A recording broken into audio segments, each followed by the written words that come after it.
selalu mendapat angka terendah. Padahal data sama. Kami merasa dizalimi kalau seperti begini.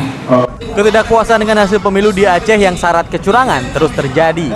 Saksi Partai Golkar di Aceh Utara mengaku dizalimi Komisi Independen Pemilihan setempat pada saat rapat pleno perhitungan suara. Pasalnya dalam proses perhitungan suara, jumlah suara Partai Golkar di Aceh Utara dipangkas. Jumlah suara yang ada di dalam rekap mereka jauh berbeda dengan jumlah suara yang dicatat oleh Panwaslu dan KIP Aceh Utara.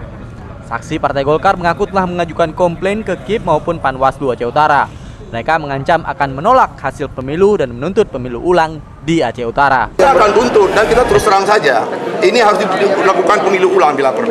Yang hasil pleno itu semuanya sama dengan partai-partai lain. Tapi giliran kepada Partai Golkar kok bisa berbeda? Berbedanya bagaimana? Yang berbedanya misalnya begini. Kita anggaplah bahwa hasil pleno dari semua kecamatan itu kita anggap versi A. Kemudian yang dari KIP itu versi B, kemudian dari Panwaslu versi C. Nah, yang partai-partai lain semua sama dengan versi A yang kita pegang.